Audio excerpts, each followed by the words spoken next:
Virgil lost his balance, as was his habit, in front of the Clarkston School for Girls in Rhode Upton. Now, Virgil wasn't the sort of boy to draw attention to himself. However, he had a penchant for staring into the open spaces of the silver chain-link fence, where puddles of girls splashed into each other. Virgil went to great lengths to disguise this fascination. He would stare straight ahead and watch the girls out of the farthest corner of his eye. This often resulted in unfortunate consequences for Virgil. This time, he fell face first onto the uneven sidewalk that led to the public school where he attended 5th grade. Virgil crawled around, crumpling math formulas and spelling words as he tackled them, shoving the papers into the front pocket of a broken 3-ring binder with a mishmashed fury. These things happen. Virgil struggled. He struggled against the soft, warm breeze, against the weight of his lanky body balancing on his knees as he tied his shoes again, against the jagged cement as he ripped a hole in the good leg of his only jeans. He slinked about on the sidewalk, making himself as small as he could, trying to pry the eyes of the gathering crowd off of him. Those young ladies with their regulation skirts. He longed to touch them as his heart raced faster and faster and faster. They had gathered at the edge of the chain-link fence to participate in his assured mortification. "What happened?"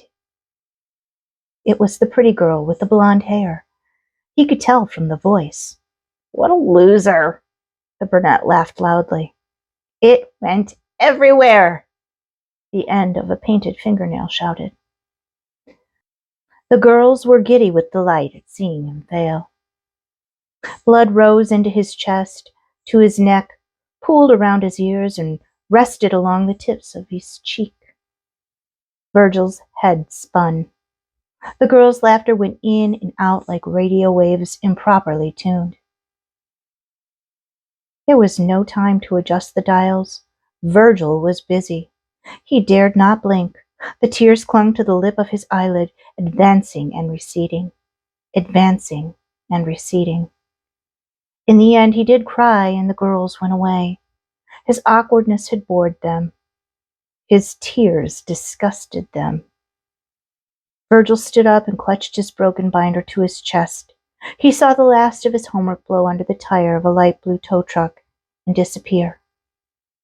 He saw the back of beautiful young calves, girls' calves, as they walked up the hill, their hard heels clicking on the pavement.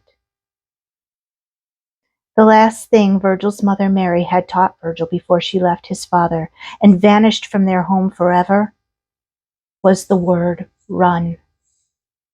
His mother was a fickle woman who tended to love grass as much as she loved him. She liked to run along the road and in shorts early in the morning. She told Virgil to run like there was life in him. Run like God made you. Run, and the world runs with you. Virgil's mother had hair that trailed in the wind, auburn ringlets that bounced. They swayed and twisted and matched her eyes. When Virgil was young, his mother would dress him in warm blankets and package him neatly into a carriage that she pushed while she ran. He loved her gait. Full of pepper and ginger, she was a spring, eternally bounding. When Virgil got older, his mother would wake him early when the sunlight barely poked its fingers out into the world. Stars mingled with darkness at dawn and gave them a chance for another day. They would dress quickly. Virgil loved the smack of the morning. "Run, Virgil," she beamed. Her smile rivaled that of the sun itself. Virgil would trail behind, fall behind. His lanky frame was awkward in his shoes, which were too small for his big-toed feet. Virgil would just plain fall. 2 weeks after Virgil kissed the sidewalk in Rhode Upton, he awoke in the cold dark of his room. There was a film of ice on his window and a small white envelope on his bed. A man's soul can take him anywhere, Virgil. You just remember that.